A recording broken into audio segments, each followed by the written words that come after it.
This is Tom Blair with Inside Colorado Wrestling, doing an interview here with the head coach from Colorado Mesa down in Grand Junction, Travis Mercado.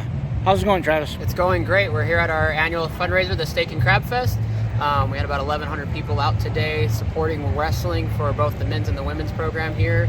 So it's been a great day so far.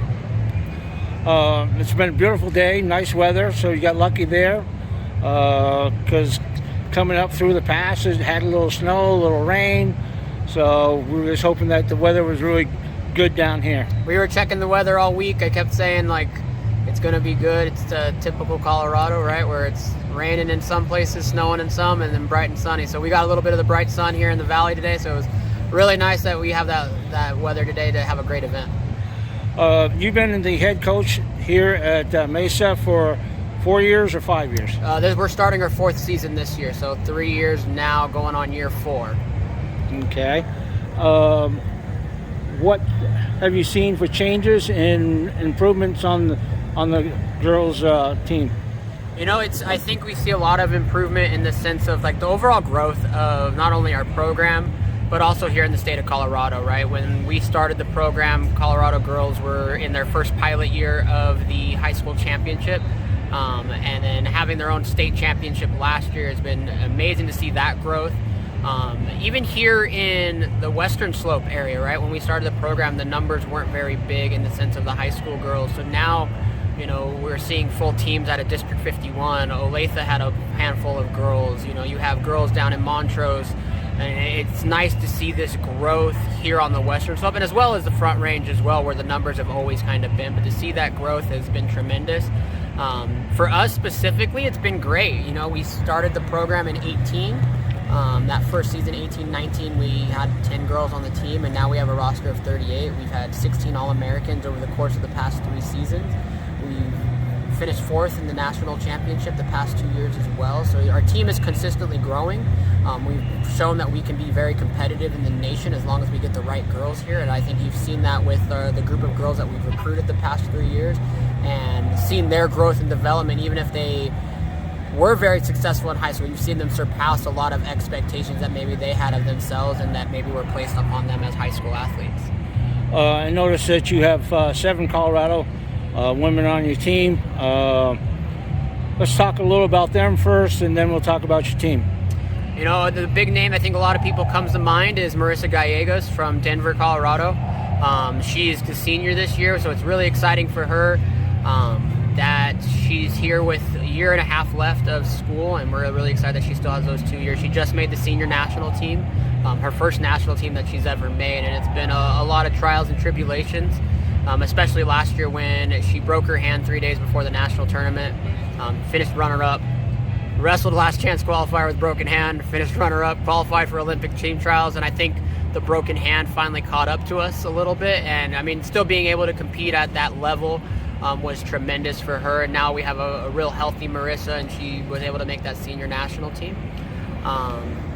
You know, of our Colorado girls, right, we've kind of continuously grown with that, and I think the growth of Colorado girls wrestling has really helped out with that. You know, we have a couple girls from the Denver area, Kaylee Catalano from Thornton High School, Kira Gilliland from Arapahoe High School, incoming freshman Corday Malo from Mountain Range High School. I think which one it was, Mountain Range High School. Yeah, she's originally from Mountain Range, but she wrestled on Meade last year. Yes, right, the good district teams and whatnot. Right. So, you know, having girls like that, and I think it's important to keep the girls of Colorado in state. You know, we're going to lose some here and there, and that's part of the recruiting game. And, you know, ultimately for me, I want the girls that want to be here too. But, you know, it's always been important for me to keep these Colorado girls here in state. You know, we offer great tuition for them, and, you know, it's nice that we're on the other side of the state too. So we're not those girls that want to get away from home. We still have that availability here in the sense that we're here on the Western Slope.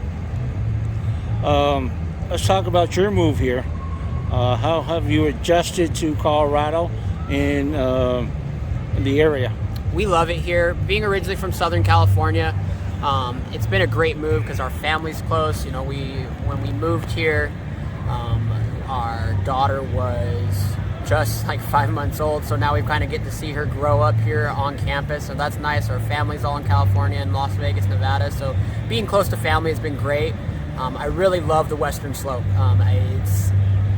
The weather's great. I don't like the cold too much. I like the heat. It gets hot here in the summer. It does get cold and snow here, but it's been a great transition. My wife loves it. She likes the wineries out here.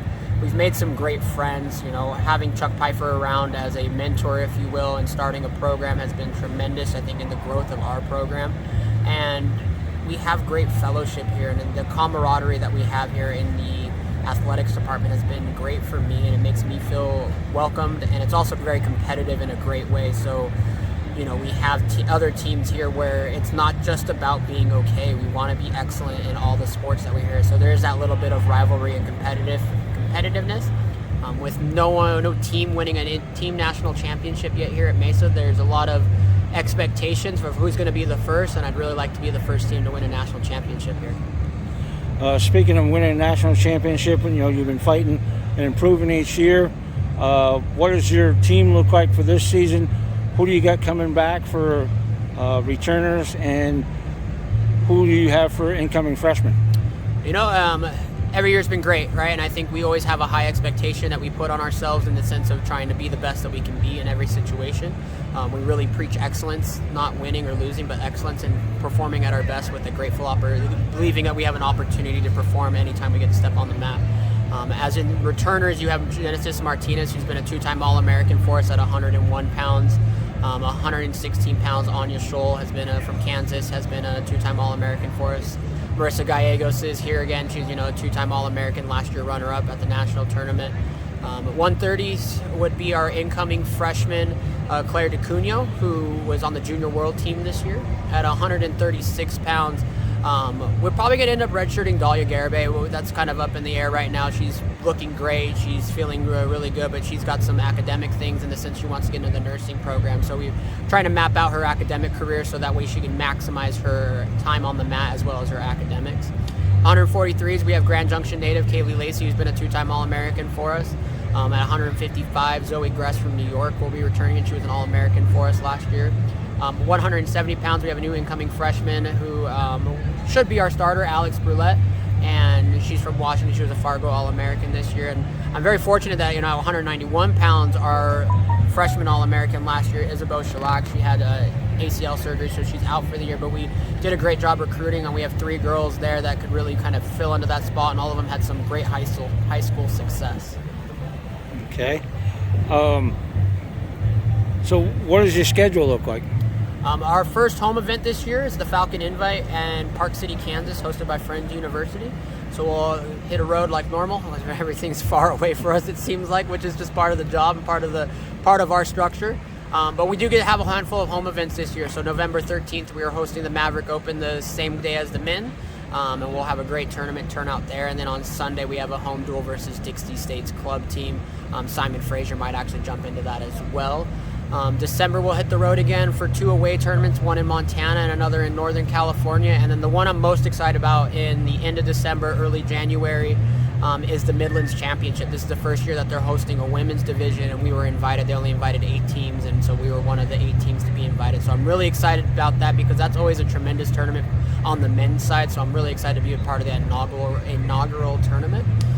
We have national duels in Louisville the week afterwards, and then in January we kind of start tapering down. We have a home duel with Shattering State. They added a women's program this year, so it's going to be the first RMAC duel, if you will, for women's wrestling. So it's kind of a landmark, historical event, and so I'm really excited about that. And then we have duels here that we just kind of putting on. I won't call it a duel tournament, but a duel event where we're trying to get everybody 4 or 5 matches in the day, and then another home duel on Sunday the 30th. And then we're going to really taper off and get ready for the regional championship to qualify for the national championships, and that's in St. Louis or Lebanon, Illinois, at McKendree University. And then our national championship is March 6th, 7th. I think it's that Friday, whatever that Friday, Saturday is, in Adrian, Michigan. And then we have a handful of things planned for the spring in the sense of the USA Wrestling tournaments, US Senior Nationals, and Junior and U23 World Team Trials in May. It sounds like a full season. We're pretty much behind COVID this year, so maybe the fans will get out and watch you guys. Best of luck for the season, and see you on the mat. Thank you, Tom. Have a great night.